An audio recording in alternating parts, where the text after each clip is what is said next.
I'm Midge Shoemaker, and today is day 30 of my doing 100 days of YouTube videos and focusing on doing at least 2 things every day that I don't want to do that I know are good for me. So yay for day 30 and only 70 days left to go. I want to be done today. I don't even want to do a video today. I apologize. I don't know what's going on with me today. I think I'm just super tired and wishing that I was sleeping, and I did not take my usual nap today, and I assumed that my alarm was set for the right time this morning, and it was not, so I got out of bed late because I just didn't want to get out of bed. I'm like, I'm just laying in bed waiting for my alarm to go off, and then I finally just got up because it wasn't going off, and then realized that it was set for the wrong time, so that was not good. So I just ended up being late for everything today, and I mean, not that I'm not normally late, but I don't know.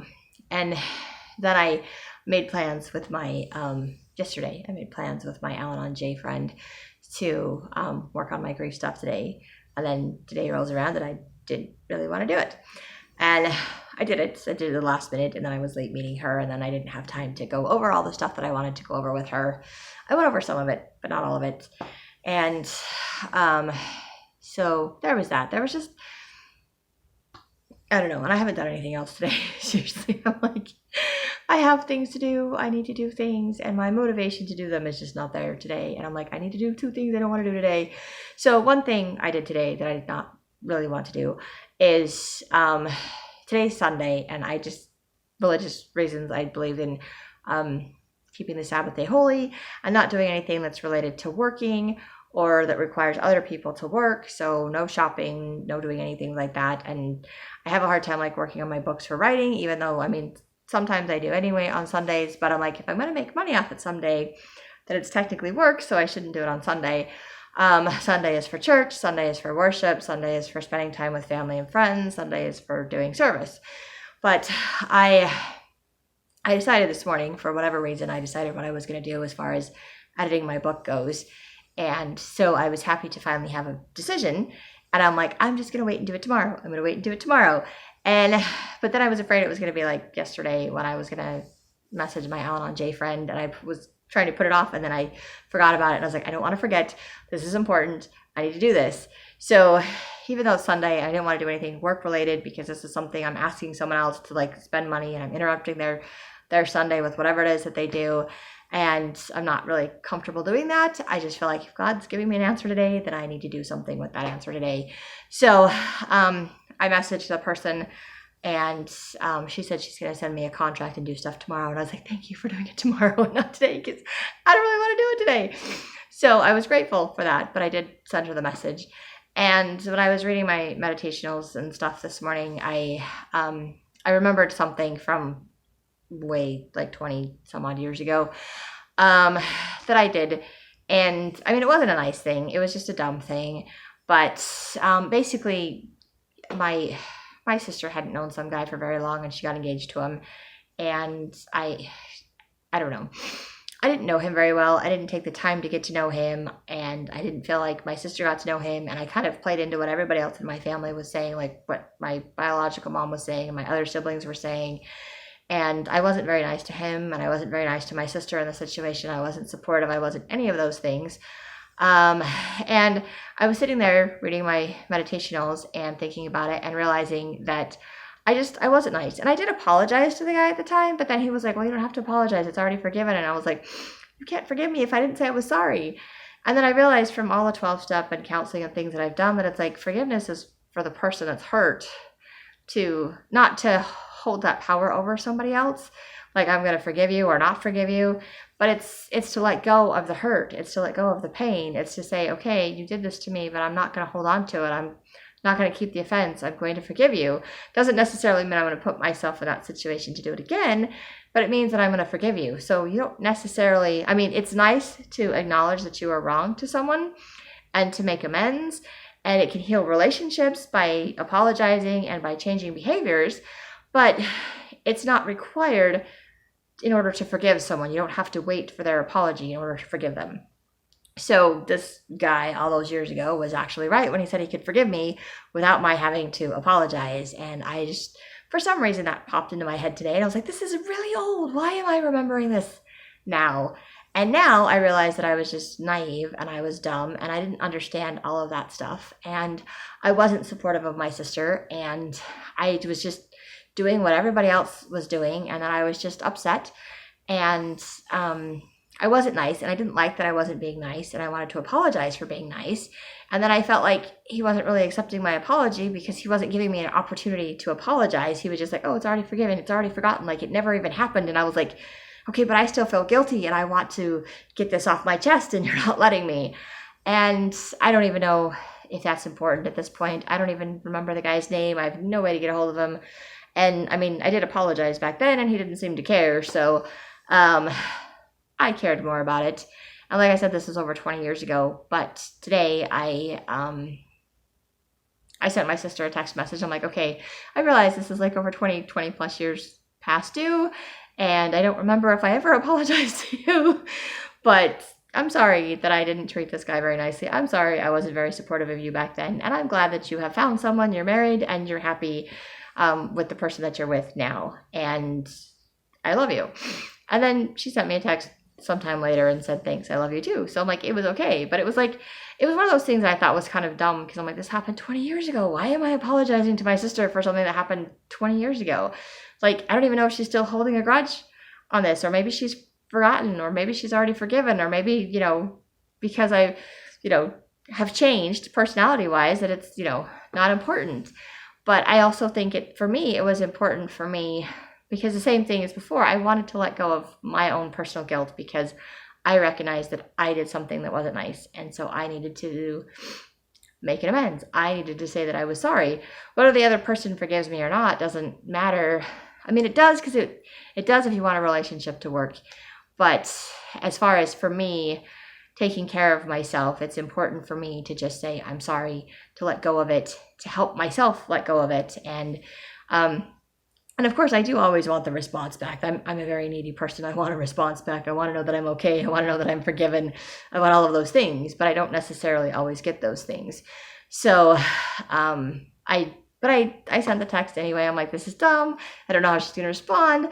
I can't believe I'm bringing this up. I don't want to do this. So, but I did it. I did it because I felt like it was the right thing to do. And then I did my grief work, even though I started doing it when I was supposed to leave to go meet my Al-Anon J friend, which is why I was late. And then, of course, it brought up a whole bunch of stuff I was not expecting, and I ended up crying.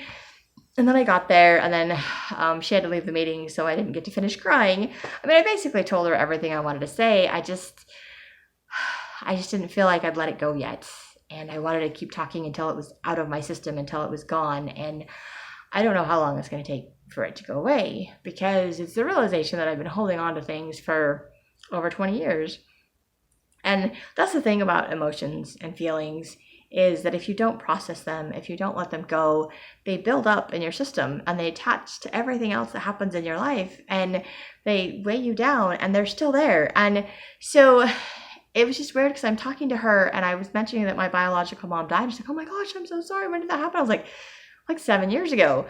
But I'm crying about it today because it was triggered in all of my stuff that she passed away 7 years ago. But it was just the stuff that I brought up as far as like grief and taking care of people that have diseases and that are chronically ill and things like that. And if you ask my baby sister, I'm very callous and I'm very mean. And I made my biological mom cry, and I'm a horrible person for it. And I can't have a conversation with my baby sister about my biological mom because she had a completely different relationship with her. And it was a completely different relationship. It was like my biological mom was a completely different mom to my baby sister than she was to me. And I am aware of that. And I can see that relationship. But my baby sister does not see the difference in the way that my biological mom treated me and the way that she treated her. She doesn't see the pain or the difficulties that I had and that were caused by our biological mom. And to her, she was this great, amazing, wonderful person. And she was a great, amazing, wonderful person. I don't want to come on here sounding like I don't love my biological mom or I didn't love my biological mom. I think when I was in high school, I thought that she was one of my best friends and I could talk to her about anything. But I would just talk to anybody about anything if I thought they would listen to me. But my biological mom had a lot of health issues. and she had a lot of depression that was untreated. And she had 5 kids that she had to take care of by herself because my biological parents got divorced and my biological dad just didn't care. Or if he did care, he just was busy and distracted and didn't have time or lost track of time, and he just wasn't there. And that's a whole other story I don't even want to get into. But doing this grieving thing, I mean, it was talking about alcoholics and how alcoholism is a disease and how people can die from this disease. And my biological mom wasn't an alcoholic by any means, but she did have a disease of depression. She was dealing with an addict, and she didn't know how to take care of herself, let alone take care of the 5 kids that she was responsible for. She stressed all the time. She made herself sick because she stressed so much. And I don't think she did it intentionally. I don't think she even realized she was doing that. And then she got to a point where she was so unhealthy, she ended up on disability, and she ended up just being in and out of nursing homes. And I think she enjoyed all the attention she got and the fact that other people were taking care of her. And I ended up being one of those other people that did the taking care of her. And I ended up not only taking care of her, but taking care of my younger siblings. In fact, when my baby sister was a senior in high school, I was staying home paying the bills. And my mom was in and out of nursing homes. And I told my baby sister, I said, I'm sorry, I hate that you have to work or do anything. But I'm like, I can pay the bills and make sure that you have food. But if you want anything extra, you're kind of on your own because I can't afford anything extra. And I'm only 5 years older and I'm taking care of my baby sister as a senior in high school. And I don't think she realized how hard that was for me. I felt bad that I couldn't do all the things that a mom could do, that I wasn't in a financial situation to do those things for her. And I don't think she realized the sacrifice that I was making to do that. And at one point, probably like a year later after she graduated and whatever, I moved away because I couldn't do it anymore. And I had an opportunity to move, and I just needed to escape all of it. And I did. And years later, we had this conversation because it totally upset her because I abandoned her. And I was like, yep, I did. And I didn't do it to hurt her. I just couldn't deal with my biological mom anymore because I had become the parent and she had become the child. And I needed a parent. And it didn't work that way. And not that my biological mom meant to be manipulative, but she was very manipulative. And I thought I was doing all of these things to help her and out of love. And I just couldn't. I couldn't, and I felt guilty. I felt so guilty. I still feel guilty. And I know my baby sister thinks I'm a horrible person, but she doesn't think I'm a horrible person. She just thinks I treated my biological mom horribly. And I didn't do it on purpose. I just had to set boundaries to take care of myself. And I know they weren't boundaries that my biological mom understood or that she even liked. And that was hard.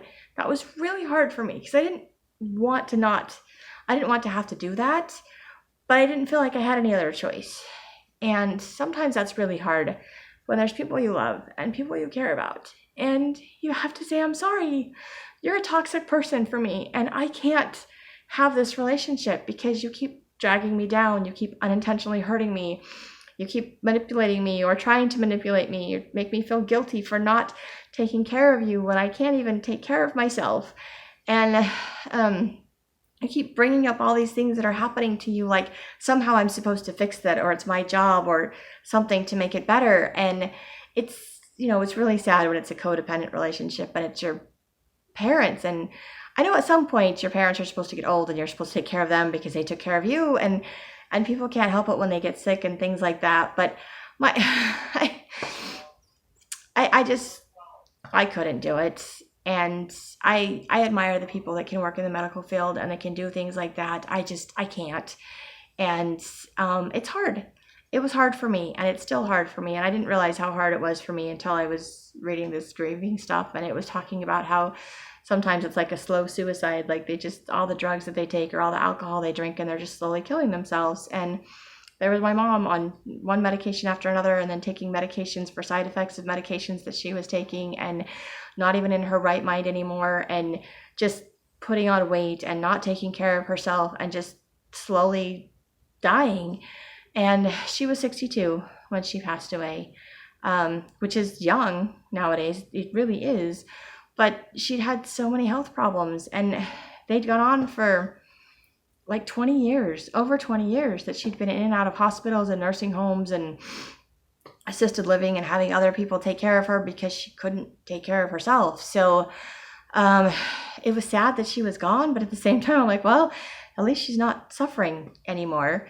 And like I said, she could be really sweet. She could be really encouraging to other people.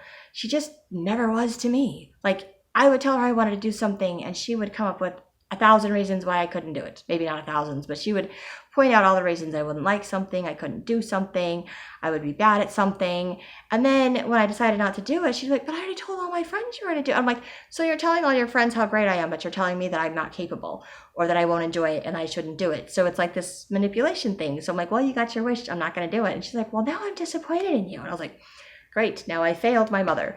And this was my life. And if I wanted to do something or try something, we didn't have the money, or nobody else wanted to do it, or whatever. But if it was something that she wanted to do, or my other siblings wanted to do, then the whole family gets to do that. And I'm like, I'm not interested. I don't want to go. Well, too bad. Everybody else is going, so you have to. This was my childhood. This was not my baby sister's childhood. She got everything because she was the baby, and she doesn't see it that way. And I understand that. I do. And I'm sorry, this is turning into like a really bitter, angry video, and I didn't want to make this video tonight because I didn't want to be bitter and angry. I wanted to be positive and uplifting.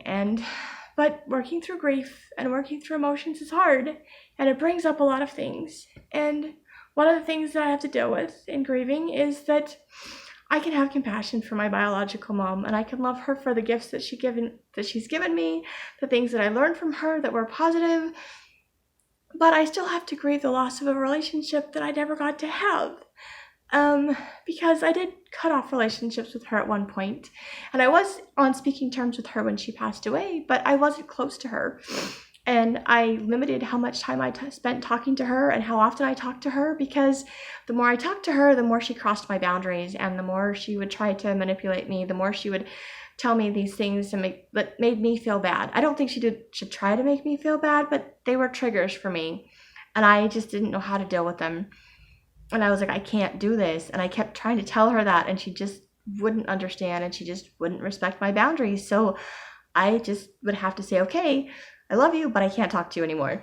And even when I was getting married, even though my marriage didn't work out, even then, my biological mom did what she did to my brother, and she was like, well, he didn't ask my permission, and she got all childish, and she got in arguments with my fiance at the time, that's now my ex-husband. But it was like, seriously? I'm like, what are you doing?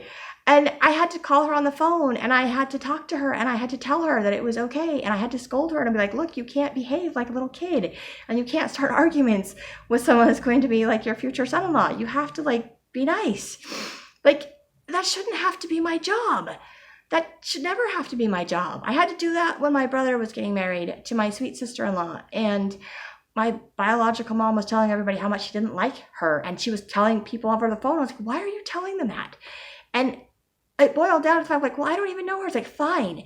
Then when people ask that you don't know her very well, why don't you get to know her before you start judging her, before you start saying all these horrible things? And my brother almost didn't marry this woman because he was, wanted my biological mom's approval, and she wasn't willing to give it to him. And I had to say, look, she's not going to be happy with whoever you marry because she thinks she's losing her son. So just marry whoever you feel like you're supposed to, and it will be okay. And, a couple years later, after they had a kid and everything else like that, my biological mom's raving about how wonderful my sister-in-law is and how she's the best woman for my brother and yada, yada, yada. Like, this person could do no wrong. And she didn't live long enough for that to ever happen with my ex. And of course that marriage didn't last, but it was just childish and crazy to have to do that and to deal with that. And it was just always been hard for me to have that on me. And doing the grief work, it just brings all of that up. And it helps me to see, I'm like, okay, I have compassion for my mom, for my biological mom.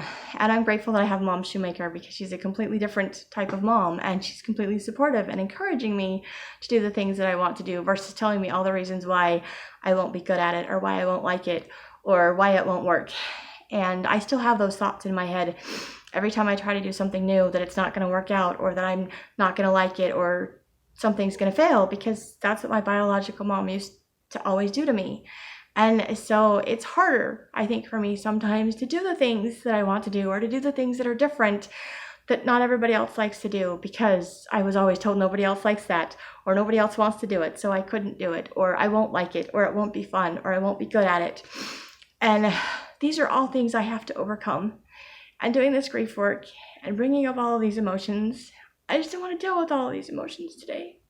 And I wanted more time to talk to my Al-Anon J friend. I want all the guilt and the pain and all of it to go away. And I know that it will eventually, but I have to grieve this relationship with my biological mom. I didn't have the close relationship that I imagined I had when I was a teenager. I didn't get to end on a positive note with my biological mom, because we were on speaking terms, but we weren't close, because she twisted the relationship, because she manipulated me, because she was always telling me what was wrong with her and how she was going to die, and every conversation I had with her was like that. And it was so hard to have a conversation that she wasn't trying to seek approval or attention or something that wasn't always about her. It was so hard to have a conversation and say, Mom, this is what's going on in my life. And it was never that way. Or it felt like she was trying to live vicariously through me. So she wanted to know everything, like, oh, I'm doing this and I'm doing that. And I was like, I can't do that. And it's not a conversation I can have with my siblings. Maybe some of them, but not my baby sister, because she gets mad at me. And I hurt my biological mom because I wouldn't talk to her. And I made her cry. And I'm this horrible daughter because, and I know my baby sister doesn't hate me, but she hates how I treated my biological mom. And I was just like, man, if you had my life, if you could just see it from my point of view, just for like 10 seconds, maybe you wouldn't hate me so much. And I don't hate my biological mom. I don't think she was a horrible person. And I know she did the best that she could with what she had. And I know she didn't have the support system that I have. But the one thing I'm learning is that I can't keep making those excuses. I still have to feel my pain. I still have to feel the hurt that I had of being manipulated, of being put on tons of guilt trips, of not having the relationship that I wanted to have.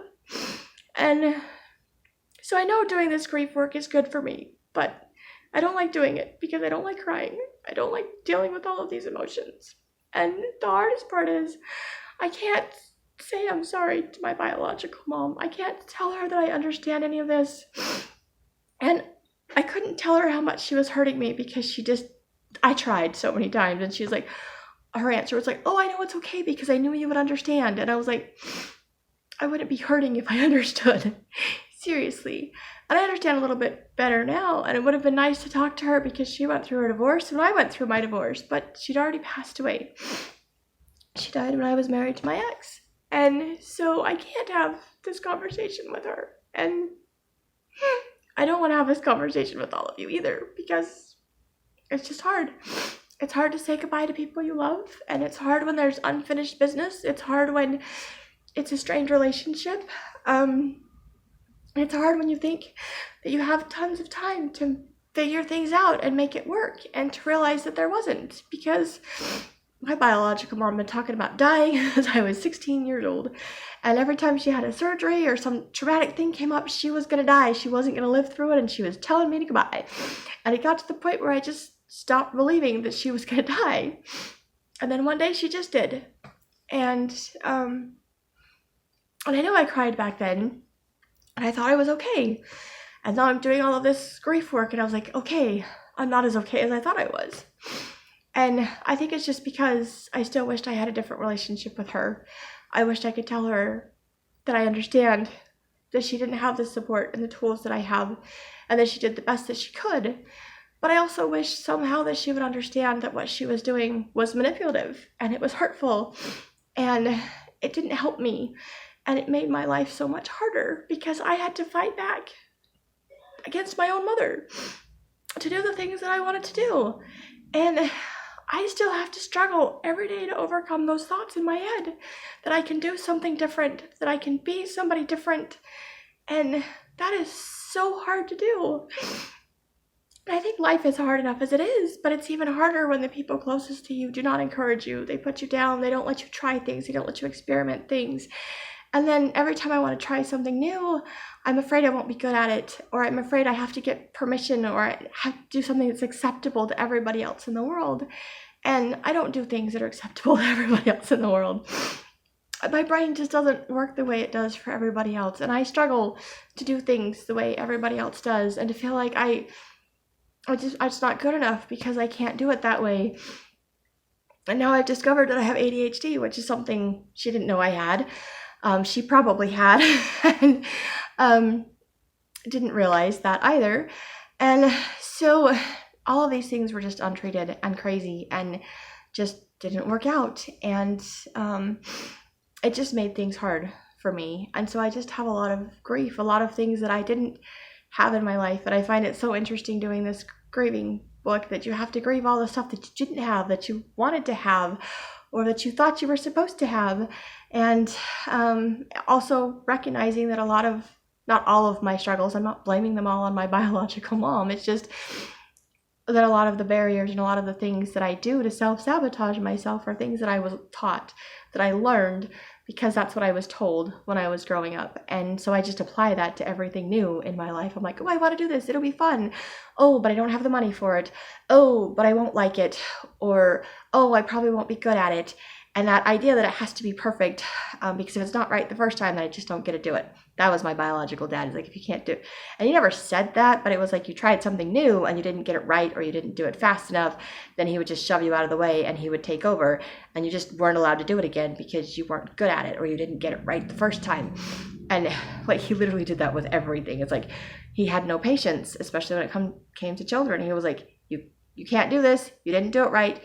Your history. So I developed this idea that it has to be perfect the first time, and if I can't do it perfectly, then I just can't do it. So my fun childhood. I don't mean to go into all of this. I apologize if this is too much for all of you. I'm sorry, but if you can manage to get through it all, thanks for listening to me and letting me do things I don't want to do, by crying in videos because I don't like doing that, and feeling my emotions because I don't like doing that, and sharing part of my past because I can't change it. I can't control it. I can't cure it. I can't go back and do things any differently than I did them. And I have to have compassion for who I was, for what I did, based on where I was at in my life. And like I said, I've learned a lot since my divorce. I've gained a lot of compassion for my biological mom, but it doesn't take away the hurt or the pain that was inflicted, or the times that I was neglected, or felt like my other siblings were more important than me because I was a good kid, so she didn't have to worry about me. I was a good kid, so I could take care of myself. I was a peacemaker, so I had to take care of everybody else and make everybody else happy. And my baby sister was the baby, so she got whatever she wanted. And yes, I'm a little bit bitter. I will admit that. And I need to let that go because it's not her fault she was the baby. It's not her fault she got spoiled. And it's not her fault that she hasn't learned to see things from other people's perspectives, or at least not from mine, because she loved my biological mom and she was always there for her, and she took care of her as best as she could, and she always visited her in the nursing homes and the hospitals and wherever she was at. And she was devastated when our biological mom died, and she saw our biological mom cry when I wouldn't talk to her, and she was mad at me because I was hurting her, because she saw her pain, but she never saw mine. She never saw the other side. And now our mom is gone, and I can't talk to her about it. I can talk to my baby sister about lots of things, and I have a very good relationship with her, just not when it comes to our biological mom, because she was two different people for us, and she was very supportive of my sister, although there were times I know she manipulated her and talked her out of doing things too, but my baby sister never saw it that way, and that's okay. But I digress, and I am sorry. I don't mean to turn these videos into complaining and crying and things like that. That is the one thing I did not want to do with my things I don't want to do in my videos. I don't want to do it. So I think I've just been putting off doing everything today because I just don't want to deal with all of these feelings and emotions. But that is my old behavior. That is how I've always dealt with things. And that is why I'm still carrying around hurts and pains and grudges from when I was like 16, 17, 20s, whatever. And they're just all tied together. And they're all just things I need to learn how to let go of, that I have to grieve, that I have to mourn the loss of, and be like, okay, it's sad. I didn't get the relationship with my biological mom I wanted, and it's sad. I can't tell her that I'm sorry if I hurt her. And I knew in this life she would never understand, because I tried to tell her that she was hurting me or neglecting me or that I needed something else, and she was just never capable of giving that to me. And I am sorry for that. But I know that she would be grateful that I have adopted mom that is there for me, that does listen and does take care of me and does tell me that she's proud of me and encourages me. In fact, when I was a truck driver, Mom Shoemaker kept all the letters and notes and things that I sent, and she put together a little notebook for me and gave it back to me when I was done being a truck driver. She's like, here's your little adventures. And it was just the sweetest, nicest thing. And I was like, I love this, Mom. And I'm so grateful that God gave me another set of parents as an adult to show me a different way of doing things, and to know that I am loved and cared for, because I didn't feel like that growing up. And I know my biological mom never meant for me to feel unloved or neglected. But like I said, she was suffering from depression. She probably had ADHD. She had to go back to work. She was a single mom, and she had 5 kids, and she did the best that she could. And she divided her energy based on the kids that she felt needed her attention the most. And for whatever reason, I was the one that didn't need her attention the most. And I do remember my youngest brother would go, he's not the youngest child, he's just my youngest brother. I have 2 younger brothers, so I have to clarify that. But he would go spend all of his time over with the neighbors, and my mom she was okay with it. She would be like, I'm so glad that he has another family to go to, or somebody else to take care of him. And that other family jokes that they have 6 kids instead of 5 because of my brother. And she was fine with that. She thought everybody should have a second mom. So I know that she would be fine with my second mom. And I'm grateful to know that. And I'm grateful that she taught me that, so that it's okay for me to be a second mom to my kids, and to know that I can still love them and be there for them and influence them in some small way. And that makes those things okay. And I'm grateful I learned those things from her. And I'm grateful I can recognize the positive things and all of that.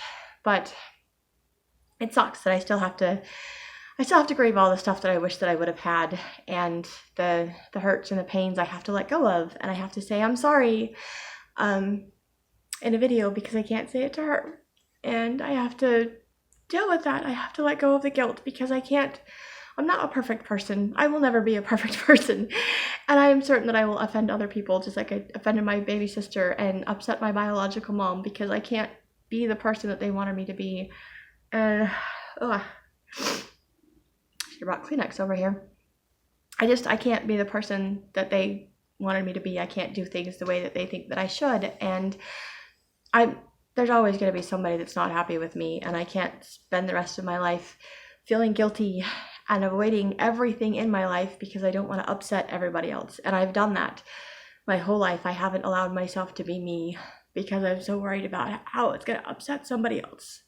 And everybody else was more important than me. And I am learning that everybody else is not more important than me. That we're all equal, but we all have our own problems and our own struggles. And they're all different. And it's not really something you can compare one to the other, because it's completely different. But I still have to feel